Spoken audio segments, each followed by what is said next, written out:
Okay, फेरि पनि सबैजनालाई यो भिडियोमा स्वागत छ है। र आज फेरि म अर्को स्केच बनाउँदैछु। म बिचमा चाहिँ अलिकति बिजी भएँ, त्यही भएर 2-3 हप्ता भयो मैले भिडियो बनाएको छैन, स्केच पनि बनाएको छैन है। त्यसैले आज चाहिँ फेरि म स्टार्ट गर्दैछु। यो सेकेन्ड गोला प्रथामा को चाहिँ लोकेस हुनुहुन्छ ल। अब यो सेकेन्ड मैले हेर्दैछु, म पहिला यो मजाले मिक्स गर्छु हैन।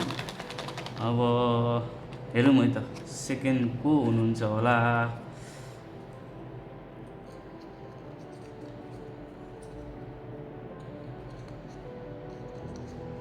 ओ सुभाष ल, तिमीलाई धेरै धेरै बधाई छ है। सेकेन्ड लकेस तिमी छौ होइन। ल अब सुरु गरौँ है त। सम्भवतः निस्वार्थ माया र निस्वार्थ सम्बन्ध आजको दुनियाँमा न खोजेर पाइन्छ, न किनेर पाइन्छ, न त आफूले चाहेर पाइन्छ होइन। यो मनदेखि हुने कुरा र मेरो लागि पनि सुभाष यही पाटोमा पर्ने व्यक्ति हो, जोसँग चाहिँ म निकै नै करिब छु। मलाई सधैँ आफ्नो सम्झिने होइन, नमिच्चिने, नजिज्जिने होइन, सधैँ एउटै किसिमको व्यवहार। दाइ केही गाह्रो साह्रो पऱ्यो भने भन्नु होला, भन्नलाई चाहिँ गाह्रो नमान्नु होला भनेर भनिराख्छ उसले होइन।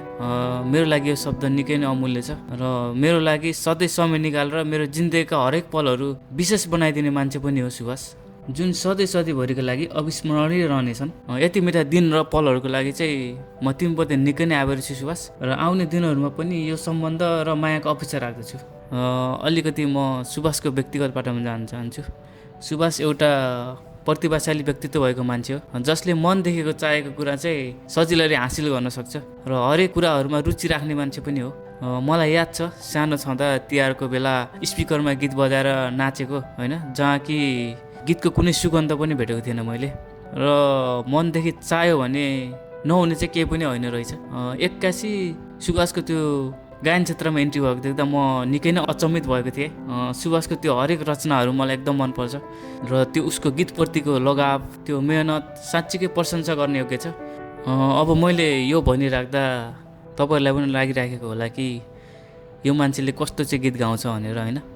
यदि साँच्चीकै कौतूहलता मेटाउन चाहनुहुन्छ र सुभाषको गीत सुन्न चाहनुहुन्छ भने युट्युबमा गएर सर्च बारमा गएर होमिज रेकर्ड्स भनेर सर्च गर्नु होला, अनि त्यहाँभित्र गएर भिडियोको टाइटलमा हेर्नु होला, त्यहाँ मिस्टर योद्धा भनेर देखिरह होला। त्यहाँ गएर चाहिँ भिडियो क्लिक गरेर भिडियो पनि हेर्नु होला र गीत पनि मजाले सुन्नु होला।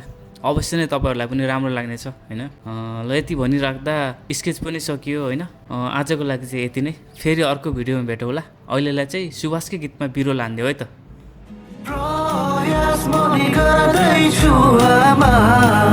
केही होला भनेर यो सहरको भिडमा, कहिले घाम कहिले पानी, लैलै सोचे झै नहुने,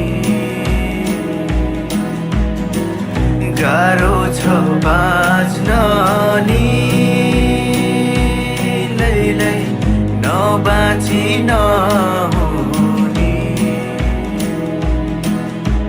प्रयास पनि गर्दैछु आमा, केही होला भनेर यो सहरको भिडमा, प्रयास पनि गर्दैछु आमा, केही होला भनेर यो सहरको भिडमा, लैलै नबाँची नहुने।